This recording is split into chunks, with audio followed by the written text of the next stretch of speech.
Everyone, আশা করি তোমরা খুব ভালো আছো। লাইভ স্টেশনে তোমাদের অনেক অনেক স্বাগত।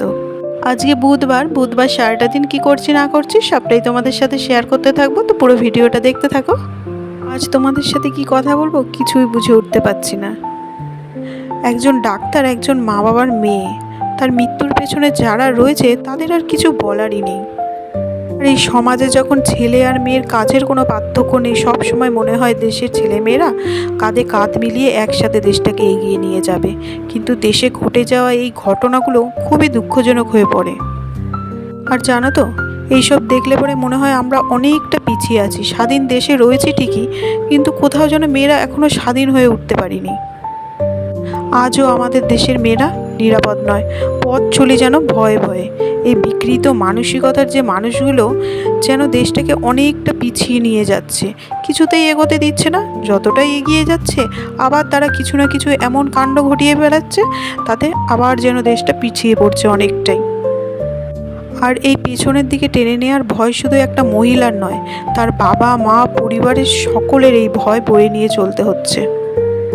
এই একের পর এক নোংরা কার্যকলাপ সবার মনে কিভাবে যেন ভয় ঢুকিয়ে দিচ্ছে আস্তে আস্তে।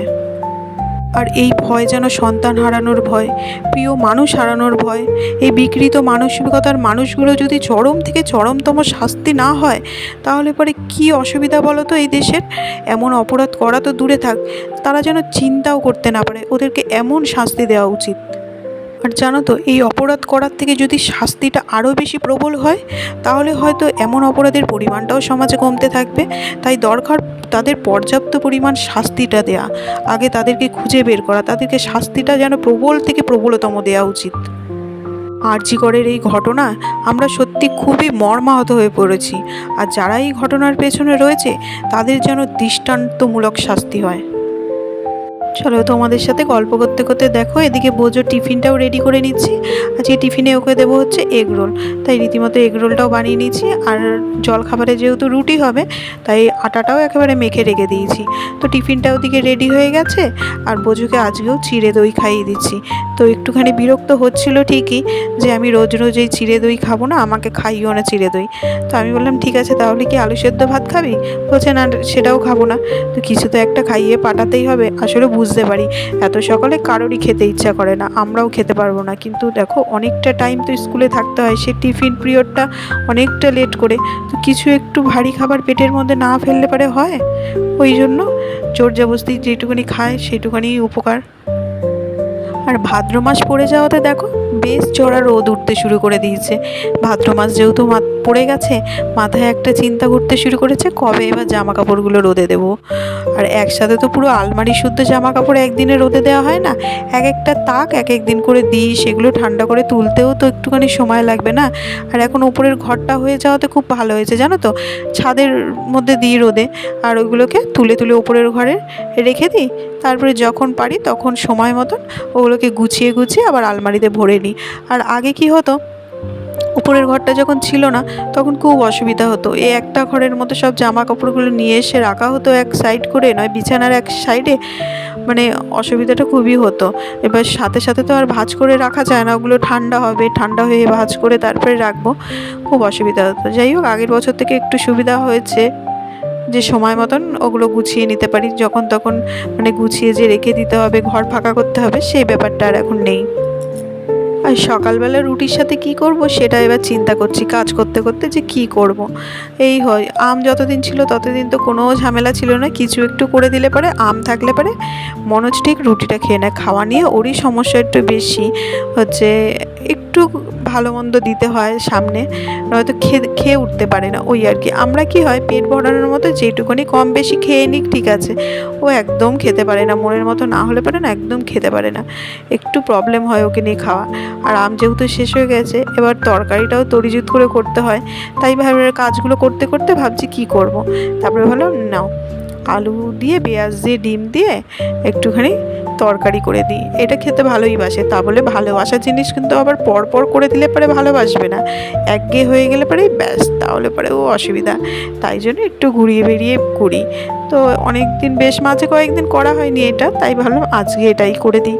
তার সাথে মিষ্টিও রয়েছে ফ্রিজে, তো মিষ্টি দিয়ে আজকের দিনটা চলেই যাবে। আর আজকে বাজারেও যেতে বারণ করলাম, কারণ হচ্ছে ফ্রিজে না অনেক রকমের মাছ জমে গেছে। এবার মাছগুলো ফ্রিজে বেশি দিন থাকলে না টেস্টটাও যেন নষ্ট হয়ে যায়, একদম ভালো লাগে না।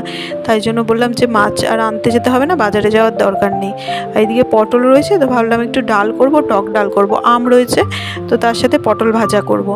আর মাছ অনেক জমে গেছে, একেই তো কেনা মাছ রয়েছে, 2-1 পিস করে এক্সট্রা থাকে, সেগুলোও জমে যায়।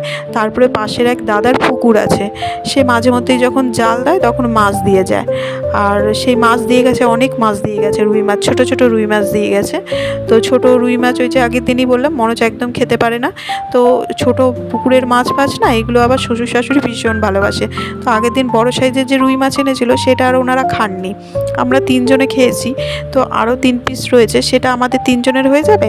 আর ওই যে পাশের বাড়ির দাদা যে পুকুরের মাছ দিয়ে গেছিলো, সেই মাছও এখনও অনেকগুলো পিস রয়েছে, তো সেটা আলাদা ওনাদের জন্য করে দেব। আর আমাদের জন্য এই যে 3 পিস দেখো ঝাল বসিয়ে দিয়েছি। আর ওইদিকে ডাল করেছি, তারপরে ওনাদের মাছের ঝাল হয়েছে আলাদা, একটা ঝোল হয়েছে সব সবজি দিয়ে, অনেক কিছু হয়েছে। তো কী কী হয়েছে সেগুলো তোমাদের সাথে শেয়ার করব। তো রান্না বান্না কমপ্লিট হয়ে গেছে, এখন শুধু পেঁয়াজি ভাজবো। একটু ডাল হয়েছে যেহেতু, একটু তার সাথে বড়া ভাজা করে দিলে মনোজ আবার ভালো খায়। তো আজকে যেহেতু বাজারে যায়নি, বাজারে গেলে পরে আবার একটু কুমড়ো ফুল এসব পেলে পরে ভালো হতো, তো যেহেতু ওইসব নেই ঘরে, তো পেঁয়াজ রয়েছে, পেঁয়াজি করে দেবো একটু, ডালের সাথে বেশ ভালো খাবে। ডালের সাথে ও যে কোনো টাইপের বড়া খেতে ভীষণ ভালোবাসে। তো এখন বাসনটা একটু মেজে নিই, লাস্টে বড়াটা ভাজবো, তাহলে একটু গরম গরমও থাকবে, খাওয়ার সময় বেশ ভালোও লাগবে। আর দেখো না, বেসিনের ওই সাইডের কোণাটা কেমন একটা কালো দাগ হয়ে গেছে, কিছুতেই বুঝতে পারছি না কি দিয়ে উঠবে। স্কচ ব্রাইট দিয়ে ডলে যখন পরিষ্কার করি একটু হালকা হয়, তারপরেই দেখি এরকম ডিপ হয়ে আবারও কালো হয়ে গেছে। তোমরা যদি কেউ জানো যে এরকম কালো দাগ কীভাবে তোলা যায়, একটু কমেন্ট করে আমাকে জানিও প্লিজ।